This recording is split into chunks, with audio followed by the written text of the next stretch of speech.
Hello, வணக்கம் எல்லாருக்கும். நான் உங்கள் துரை. இன்னைக்கு ஒரு ரொம்ப வித்தியாசமான தலைப்பு. மதே பா. விஜய் எழுதின உடைந்த நிலாக்கள்ல இருக்கு. கல் சிந்திய கண்ணீர் அப்படின்னு நம்ம எல்லாருக்கும் தெரிஞ்ச ஒரு மிக பிரபலமான வரலாற்று வீரன். அவனுக்குள்ள இருந்த காதல், கடைசி வரைக்கும் கல்யாணம் பண்ணிக்காமையே இறந்து போன ஒரு காதலோட வலி. 53 வருஷம், 53 வயசுல சாவுறாரு. ஆனா கல்யாணம் பண்ணிக்கல. ஏன்னா ஒரே ஒரு இந்திய பேரழகி அவரோட மனசுல இருந்ததுனால. அதை தான் சொல்ல போறோம். வாழ்க்கை என்ற சொல் ஒரு மனிதனுக்கு சொல்லிக் கொள்ளும்படி அமைய வேண்டுமெனில் அவன் முயற்சி என்ற சொல்லை சதா சொல்லிக்கொண்டே இருப்பானாக. மூச்சு விட்டு கொண்டிருப்பவன் எல்லாம் மனிதன் இல்லை, முயற்சி செய்து கொண்டிருப்பவன் மட்டும்தான் மனிதன்.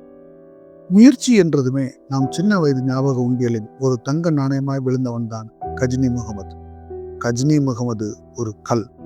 17 தடவைகள் கீழே விழுந்தும் உடைந்து போகாத ஒரு உறுதி கல். காதல் என்ற பூவிழுந்து அந்த கல் கூட உள்ளுக்குள் உடைந்து போயிருக்கின்றது. அந்த கல் கூட காதலிக்காக கண்ணீர் சிந்திருக்கிறது.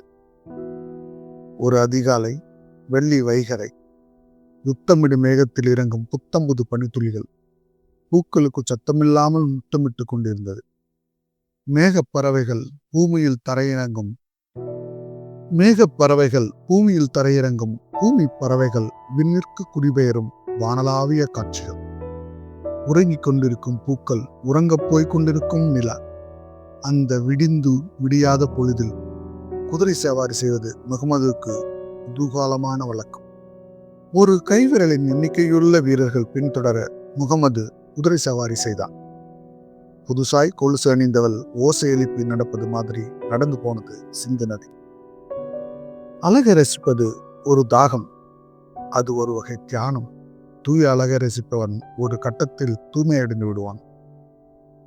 இளவரசன் முகமது அன்று குதிரைகள் நுரை தள்ளும் வரை பயணித்தான். கஜினியின் எல்லை வரை வந்தான். இளவரசே, திரும்பலாம் என்று வழிமறித்தான் வந்தவர்களில் ஒரு வீரன். ஒரு மின்னலை பளிச்சென்று வீசியது முகமதுவின் பார்வை.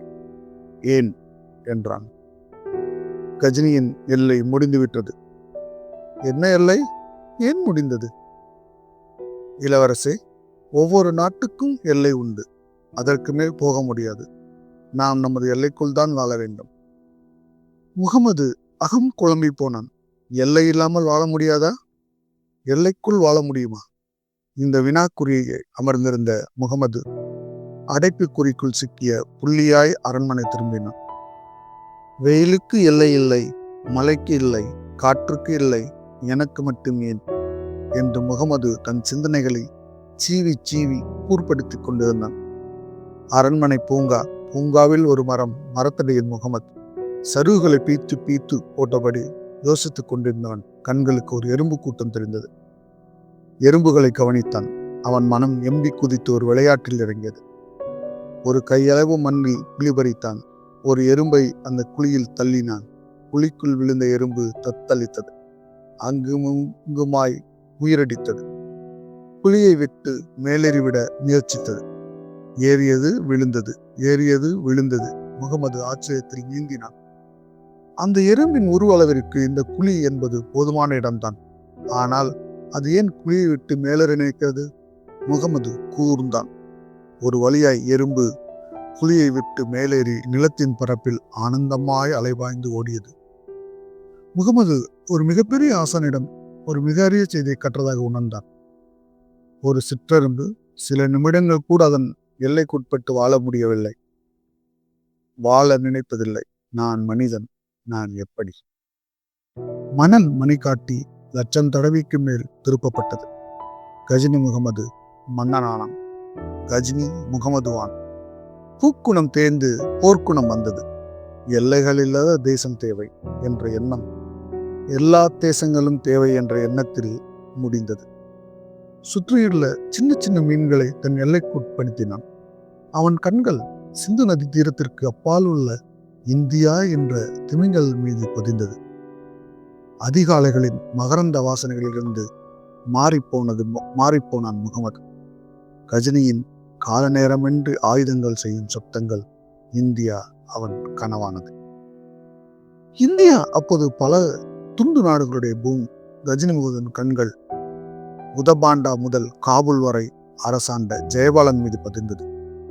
காபூலின் மீது முதல் போர் எண்ணிக்கைக்கு குறைந்த படையுடன் நம்பிக்கை நிறைந்த மனதுடன் புறப்பட்டான் கஜினி முகமது. முதல் போரில் தான் முகமதுவின் மீசைக்கு முதல் ரோமம் அழைத்தது. அப்போது அவனுக்கு வயது 18. சிந்து நதிக்கும் காபூலுக்கும் இடையில் லம்சான் பள்ளத்தாக்கு. முகமதுவின் படையை விட 3 மடங்கு படையுடன் ஜெயபாலர் காத்திருப்பதாய் ஒரு தகவல். தீய தகவலாய் கஜினி முகமதின் காதிற்கு வந்தது. மனிதன் மிரண்டு விடவில்லை, மனம் இருண்டு விடவில்லை. எது நோக்கி வரும் பிரச்சனைக்கு புதர் நோக்கி ஓடி ஒளிபவன் அல்லவன். இரவோடு இரவாக, நிலவோடு நிலவாக, இடையோடு வாளாக, படையோடு புயலாக புறப்பட்டான். லம்சான் பள்ளத்தாக்கில் தவழ்ந்து சிந்து நதி நீந்தி லம்சான் மலைகளின் மீது படையை ஏற வைத்தான். தீவெட்டிகளையும் நம்பிக்கை இன்மையையும் அணைத்துவிட்டு மலையேறச் சொன்னான். நிலா உச்சி ஏறும்போது படை உச்சி ஏறி இருந்தது. மறுநாள் சூரியன் விழிக்கின்ற வரை படை உறங்கி விழித்தது. மலையை சுற்றி ஜெயபாலரின் ரதகஜை சேனைகள். காபூல் படை மலையேறி கலைத்தது. கஜினி படை கலப்பின்றி திளைத்தது. காபூல் படை இழைத்தது, கஜினி படை வளைத்தது. கஜினி முகமது காபூலை கைப்பற்றினான். எந்த வெற்றிகளும் நிரந்தரமானதில்லை. வெற்றிகள் என்பது நீர்க்குமிழிகளால் செய்யப்பட்ட பந்து. இந்த நூற்குமிழி பந்தை அடைத்துவிட்டு தான் பலர் பூமிப்பந்தையே தான் தூக்கி பிடித்துக் கொண்டிருப்பதாய் போதை பேசுவார்கள். காற்று அடிக்கும், அது நீர்க்குமிழி பந்தை உடைக்கும். காபூல் வெற்றி என்ற கஜினி முகமது கிடைத்த நீர்க்குமிழி பந்தை காலம் சிறுமணி நேரங்களிலேயே உடைத்து விட்டது. ஜெயபாலருக்கு துணையாய் பல பேரரசுகள் பீரங்கிகள் அனுப்பினர். ஒரு 18 வயது வாலிபனை பிடிக்க 18,000 வீரர்கள் வாளோடு வந்தனர். கஜினி முகமது கலங்கவில்லை. அவன் கருங்கல். காலத்தின் சோதனைகள் எல்லாம் உளியடிகளை ஏற்றுக்கொண்ட கல்தான் பலரும் மதிக்கும் சிற்பமாகும். ஏற்காத கல் பலரும் மிதிக்கும் படிக்கல்லாகும். அந்த புலி தப்பியது, ஒரு காட்டுக்குள் புகுந்தது. அந்த காட்டுக்குள் தான் ஒரு புள்ளிமான் பூப்பெதிய கோலத்தில் பூப்பல்லக்கில் ரகசியமாய் பயணப்பட்டு கொண்டிருந்தது. அவள் காபூல் மன்னன் ஜெயபாலரின் மகள். காபூல் திராட்சைகளை கொட்டி ஒட்டி செய்த பதுமை மிருதுலா. போர் வேளையில் மிருதுலா பூப்பெய்தியதால் அவளை காட்டு வழியாய் பக்கத்து தேசத்திற்கு பாதுகாப்பாய் அனுப்பி வைத்தார் ஜெயபாலர். பல்லக்கு காட்டுக்குள் பயணமாகியது. பல்லக்கு தூக்குகளில் ஒருவன் முக்கிய விஷயத்திற்காக சற்று ஒரு புதருக்குள் ஒதுங்கினான். முக்கிய விஷயம் முடிவதற்குள் அவன் மூச்சை முடித்தான் கஜினி முகமது. பல்லக்கு தூக்கியனான் கஜினி முகமது. பல்லக்கு துறைச்சிலை காற்றில் படபடக்கும். உள்ளே இருந்த கன்னி தென்றலின் கண்களும் படகடக்கும். வாலிபனின் கண்கள் முதல் முறையாக வஞ்சியின் கண்களில் விழுந்தது. கண்களில் விழுந்த கண் நீண்டதாய் உலக வரலாறு ஏது? பெண்ணின் கண் ஒரு இன்ப புதைகுழி. இதில் தவறி விழுந்தவர்கள் மட்டும் காப்பாற்றுங்கள் என்று ஏன் குரல் கொடுப்பதே இல்லை? கண்களால் மிருதுலாவை உறுது கொண்டே வந்தான் கஜினி முகமது. காதல் பயிர் அவன் இதயத்தில் மெல்ல முளைவிட்டது. மிருதுலா என்ற அந்த பெண் பூந்தென்றலோ தான் ஒரு வாலிபனின் மனதில் புயலாய் மையம் கொண்டிருக்கிறோம் என்று அறியாமல் படக்கென்று இமையடித்துக் கொண்டே பயணம் செய்தது. பெண் இப்படித்தான். ஆண் என்ற எண்ண கிடங்கின் மீது திடுதிப்பென்று ஒரு தீக்குச்சியை கிழித்து போட்டுவிட்டு போய்விடுவாள். அவன் பற்றி எறிவான். அவள் நகங்கடித்து துப்பிக் கொண்டிருப்பாள். காபூல் அரசிடம் தப்பிய கஜினி முகமது அழகின் வல்லரசிடம் கைதியானான். சூரிய ஒளி பூமியை தொட 8 நிமிடங்கள் ஆகியதாம். காதலின் ஒளி சில புள்ளி நொடிகளில் சூரியனை தாண்டி நட்சத்திர மண்டலங்களை தொட்டுவிடுகிறது. கஜினி முகமதின் இதயம் முழுக்க இந்தியா என்ற தீக்கனவு. அந்த தீக்கனவின் மூலையில் மிருதுலா என்ற பூக்கணமும் சேர்ந்து கலந்துவிட்டது. கஜினி முகமது நினைத்தான், இந்தியா என் வெற்றி, மிருதுலா என் வெற்றியின் பரிசு. காதல் வயப்பட்டவர்கள் முடிவெடுப்பதில் தாமதப்படுவதில்லை. உடனுக்குடன் முடிவு, உடனுக்குடன் தீர்வு. நம் அரசாங்க அதிகாரிகள் காதல் வயப்பட்டவர்களாக இருந்தால் எவ்வளவு நன்றாக இருக்கும். இதுல வேற நம்ம விஜய்க்கு ஒரு நடுவில் ஒரு நகைச்சுவையை பாருங்க. திடீரென சலசலப்பு. திரும்பி பார்த்தான். காபுல் படை காட்டாற்றாய் காட்டுக்குள் பிரவேசித்தது. நிறுத்துங்கள் பல்லக்கு, நிறுத்துங்கள் பல்லக்கு. பல்லக்கு தூக்குகளில் ஒருவன்தான் கஜினி முகமது. பல்லக்கு தூக்குகளில் மூவருக்கும் பயத்தில் ஒரு விரல் கடை அளவில் தூக்கி போட்டது. பல்லக்கில் அமர்ந்திருந்த மிருதுலாவுக்கு ஒரு ஜான் உயரம் தூக்கி போட்டது. பாதி இமைக்கு நேரத்திற்குள் கஜினி முகமது மிருதுலாவை ஒரு உயிர் பார்வை பார்த்தான்.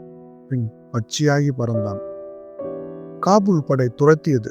பல்லக்கில் இருந்து மிருதுலா கவனித்தாள்.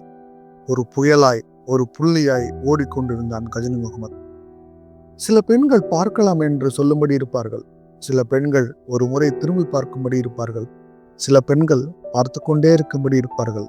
ஆனால் மிகச்சில பெண்கள் தான் நினைத்து நினைத்து நினைத்து பார்க்கும்படி இருப்பார்கள். மிருதுலா 4வது ரகம். கோதுமை நிறத்தில் பூத்த அந்த பாதாம் பூவை இதயத்தில் சுமந்தபடி ஓடிக்கொண்டிருந்தான் கஜினி முகமது. எந்த ஒரு ஓடையாயினும் கல் இல்லையெனில் அது ஊமை. எந்த ஒரு மனித வாழ்வும் காதல் இல்லையெனில் அது ஊனம். காதல் ஒரு தேன் கக்கும் எரிமலை. காதல் ஒரு வாசம் வீசும் புயல்.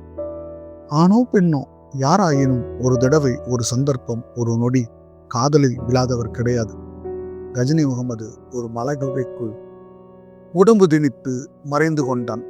மலை கொட்டாவி விட வாய் திறந்தது போல் அந்த குகை வாயிலில் தன் வாயினில் வரும் பிசுக்கினால் வலை கட்டி கொண்டிருந்தது ஒரு சிலந்திப்பூ. குகைக்குள் முட்கள் முகமதுக்கு முத்தம் கொடுத்து கொண்டிருந்தன. சில விஷப்பூச்சிகளும் முகமதுக்கு முத்தம் கொடுக்க முயற்சித்தன. முதல் முறையாக முகமது சோர்ந்தான். காபுல் படை கிளப்பிய வெற்றி புழுதியில் கண் கசக்கினான். விரிசல் விழுந்த கண்ணாடி ஆனான். வாழ்க்கை இப்படித்தான். தன்னோடு மோதுகின்ற மனிதனை உடைத்து போட்டுவிட்டு எவன் உடைந்தே கிடைக்காமல் மீண்டும் தன்னை ஒட்டி கொண்டு மோதுகிறானோ அவன் வெல்வான். கஜினி முகமது உடைந்து போனான். அவன் மனதில் வெற்றி என்ற வார்த்தைக்கு பின்னாளில் இருந்த ஆச்சரியக்குறி வளைந்து வினாக்குறியாகி நின்றது. ஊசலாடும் இளையானான் கஜினி முகமது. முடியும் என்ற நம்பிக்கை முடியுமா என்ற அவநம்பிக்கையானது.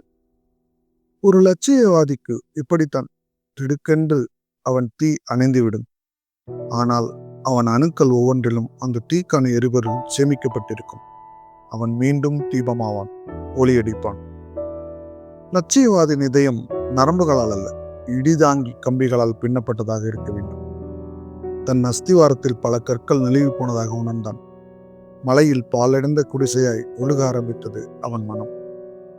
ஒரு துளி கண்ணீர், கண்ணீர் என்ற நிறமற்ற ரத்தம் முகமதுவின் கண்களில் முதல் முறையாய் எட்டி எட்டி கொட்டி பார்த்தது. கண்ணீரில் காட்சிகள் தழும்பின. குகை வாயிலில் ஒரு சிலந்திப்பூ வலை வெய்து கொண்டிருந்தது. வலை பாதி வரை வந்து அருந்தது. சிலந்திப்பூச்சி மீண்டும் துவங்கியது. வலை முடியும் தருவாயில் ஒரு பலத்த காற்றடிக்க அருந்தது. சிலந்திப்பூச்சி மீண்டும் துவங்கியது. இம்முறை துவங்கியதுமே அருந்தது. சிலந்திப்பூச்சி மீண்டும் துவங்கியது. பல முறை அருந்த பின்னும் சிலந்திப்பூச்சி முயன்று வளைகட்டி முடித்தது. கஜிமுது மனதில் சில சம்மட்டிகள் மோதின. அவன் மனசாட்சி கத்தியது.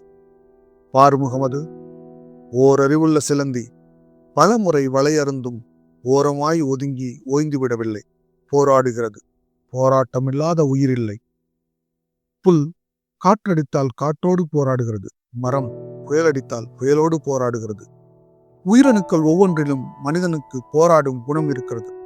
போராட்டம் இல்லாத வாழ்க்கை சூரிய ஒளி இல்லாத நாள். அதிர்ஷ்டம், விதி, கால நேரம் இந்த வார்த்தைகளை உண்டு பண்ணியவனும் சரி, உதிப்பவனும் சரி, வாழ்வில் போராட்டங்களில் பின் வாங்கியே வாழ்கிறார்கள். நினைப்பது முடியும். தன்னம்பிக்கை துணை. எண்ணம், வாக்கு, செயல் இந்த நிதர்சனங்களை நிச்சயித்தவரும் உச்சரித்தவரும் வாழ்வில் போராடி வெல்கிறார்கள். வெற்றிக்கு சிந்த வேண்டியது வியர்வை, கண்ணீர் அல்ல. தோல்விகளை மெல்ல முடியாதவனால் வெல்ல முடியாது. கஜினி முகமது தன் சுயம் உணர்ந்தான். தனக்குள் சிதறிய தன்னை மீட்டான். ஒரு முறை மட்டுமல்ல, எத்தனை முறை தோற்றாலும் லட்சிய பாதையில் விலகுவதில்லை என சபதம் எடுத்தான். அந்த சபதம் சரித்திரமானது. அப்போது காபூல் படை அந்த காட்டையே சல்லடை போட்டு அலசியது. அருவியாய் இறங்கி பரவியது. அந்த குகை வாசலுக்கும் வந்தது. முகமது குகைக்குள் ஒட்டி கொண்டான். குகை வாயிலில் சிலந்தி வலை ஒட்டடையாய் மண்டியிருந்தது. வலையறுக்காமல் ஒரு மனிதன் உள்ளே நுழைய முடியாது. வலையோ அருந்து போகவில்லை. ஆக உள்ளே கஜினி முகமது இருக்க முடியாது என தீர்மானித்து நகர்ந்தது காபூல் படை. உயிர் காத்த சிலந்திக்கு முகமது நன்றி சொன்னான். ஒரு எறும்பும் ஒரு சிலந்தியும் இல்லை எனில் நான் அந்தப்புறத்து சுவரங்களை அண்ணாந்து வியப்போனாகவே இருந்திருப்பேன் என்று எக்காலமிடுகிறான் கஜினி முகமது. இப்போது மீண்டும் சருகோசை வந்தது. காபூல் படையல்ல, மிருதுலா என்ற தேவதை வந்த பல்லக்கு. முத்து மூக்குத்தி மூக்கில் பல்லக்கு போட்டு தொங்க, வைரக்கம்மல் காதில் பல்லக்கு போட்டு தொங்க, பல்லக்குனில் அமர்ந்திருந்தாள் மிருதுலா. திரைச்சீலை மறைத்தது பாதி, சிலந்தி வலை மறைத்தது பாதி. தெளிவின்றி மீதி தெரிந்த மிருதுலாவின் முகத்தை தெளிவான மனதுடன் பார்த்தான் கஜினி முகமது. இந்தியா என் வெற்றி, மிருதுலா என் வெற்றியின் பரிசு. அவன் உதடுகள் அழுத்தமாய் உச்சரித்தது. விண்ணில் காவலாளி மாற்றம் நடந்தது. சூரிய காவலாளி ஓய்வெடுக்க போக நிலா காவலாளி பணிக்கு வந்தது. கஜினி முகமது சிலந்தி வலையை அறுத்துவிட்டு குகையை விட்டு வெளியே வந்து சிலந்தியிடம் சொன்னான். நண்பா, எனக்கு நம்பிக்கையூட்டிய உன் வலையை அறுத்து விட்டேன். நீ மீண்டும் கட்டிக்கொள்வாய் என்ற நம்பிக்கையில் சிரித்தபடி பறந்தான். அவனுக்கு இப்போது 2 சிறகுகள், இந்தியா, மிருதுலா. கஜினி முகமது போர்களில் தோற்கவே இல்லை. 17 தடவைகளும் வென்றான் என்றே சில வரலாற்று ஆசிரியர்களும் மொழிகின்றனர். இந்தியாவுடன் அவன் செய்த போர்கள்: லட்சன் ஜெயபாலருடன் காபூல் போர், டெல்லி முகமது ஷாவுடன் போர், பாட்டியா வஜ்ராய் போர், முல்தான் அபுதுல் சபு சுத்தம், இவ்வாறாக 17 போர்கள் செய்தான். இதில் இந்த 17வது யுத்தம்தான் அவன் தன் ரத்தம் நுரைக்க சித்தம் வெடிக்க செய்த யுத்தம். ஒவ்வொரு யுத்தத்தின் போதும் அவன் கண்கள் 2ஐ தேடும். ஒன்று வெற்றி, இன்னொன்று மிருதுலா. ஒவ்வொரு முறையுமே அவன் தேடியதில் வெற்றி மட்டுமே கிடைத்தது. மிருதுலா என்ற பூங்காவில் தன் இதயத்தை பதியமிட்டுவிட்டு முகமது 37 வயது வரை மனம் புரியவில்லை. 37 வயதில் 17வது போர். மேவா கோட்டை முற்றுகை. கஜினி முகமதின் பீரங்கிகள் கோட்டையை ஊதியே உடைக்கின்றன. கொட்டிய இரத்தத்தை மண் உறிஞ்ச முடியாமல் மாதக்கணக்கில் தேங்கி கிடக்கிறது. மேவார் கோட்டையில் கஜினி கொடி பறக்கிறது. மேவார் கோட்டையில் ஒரு தீபமேற்றுவது முகமதுவின் கண்களுக்கு தட்டுப்படுகிறது. மிருதுலா, அந்த பெண் தீபம் வெள்ளை தீபமாய் நிற்கிறது. விதவை கோலத்தில் மிருதுலா. கஜினி முகமதின் கண்கள் மிருதுலாவை கண்டுபிடித்து விடுகிறது. 17வது வெற்றிக்கு பின் முகமது 2 காரியங்கள் முக்கியமாக செய்தார். 17 அடுக்குகளை உடைய மாளிகையை எழுப்பினான். மிருதுலாவை மேவாரிலிருந்து கஜினிக்கு பல்லக்கு மூலம் அழைத்து வந்தான். பல்லக்கு கஜினி நுழைந்த 17 அடுக்கு மாளிகையின் உச்சிக்கு பயணிக்கிறது. பல்லக்கு தாக்குதலில் 3 நகர ஒருவன் மட்டும் நிற்கிறான். ஏன் என்னை கஜினி முகமது அழைத்தார்? எங்கே முகமது என்ற வீர கேள்வி வெடிக்கிறது மிருதுலாவிடம். அந்த பல்லக்கு தூக்கி பேசினான். தேவி, நீ முகமதுவின் பரிசு. உன்னை மேவாரிலிருந்து கஜினி வரை சுமந்து வந்து உன் முன் நிற்கும் நான் தான் கஜினி முகமது என்று பல்லக்கு தூக்கிய நின்றிருந்த கஜினி முகமது சிரிக்கிறான். பளிங்கு தேவதையே, 17 ஆண்டுகளுக்கு முன் ஒரு காட்டில் உன்னை பார்த்தேன். என் 2வது லட்சியமாய் நீ ஆனாய். இந்தியா என் வெற்றி, நீ என் பரிசு. மிருதுலாவின் சிந்தனை உருள்கிறது. காட்டில் பல்லக்கு தூக்கிய ஒருவன் புயலாய் ஓடியது மனதில் படமாய் ஓடியது. எனக்கு வெற்றியும் கிடைத்துவிட்டது, வெற்றிக்கான பரிசும் கிடைத்துவிட்டது என்று உறக்க சிரிக்கிறான் முகமது. ஓங்கி சிரிக்கிறான், ஓயாமல் சிரிக்கிறான். மிருதுலாவின் மனம் ஒரு முடிவெடுக்கிறது. சிரிக்கிறாயா கஜினி முகமது என்றால், ஆம், வெற்றியும் வெற்றி பரிசும் கிடைத்துவிட்டது. மீண்டும் சிரிக்கிறான். மிருதுலா அவனை ஆள்கிறான். உன் வெற்றியின் உள்ளே தெரியுமா? கஜினி முகமது அவனை கூறுகிறார். அவள் குறுமுயாய் கூறுகிறாள். என் தேசத்தின் அமைதின்மையே, என் மண்ணின் இரத்த வாடை, 1000 உயிர்கள், லட்சோபலட்சம் மாங்கல்யங்கள், இவையோடு என் மாங்கல்யமும் கூட உன் வெற்றிக்கு விலையாகி இருக்கிறது. முகமது முகத்தில் கலவரம். மிருதுலா நடந்து கொண்டே பேசுகிறாள். நீ சிரிக்கிறாய், என் நாடு அழுகிறது. நீ வாழ்கிறாய், என் மண் அழிந்து விட்டது. நீ அடைந்து விட்டாய், என் மக்கள் இழந்து விட்டனர். நான் உன்னை கொன்றால் நீ சாவாய். நீ சாகக்கூடாது. உன் நிம்மதி, உன் ஆனந்தம், உன் வெற்றி களிப்பு சாக வேண்டும். வெற்றி உனக்கு கிடைத்து விட்டது, ஆனால் அந்த வெற்றியின் பரிசு உனக்கு கிடைக்காது என்று கத்தியபடி மிருதுளா என்ற வீராங்கனை 17 அடிக்கு மாளிகையின் உச்சியிலிருந்து குதித்து விடுகிறார்.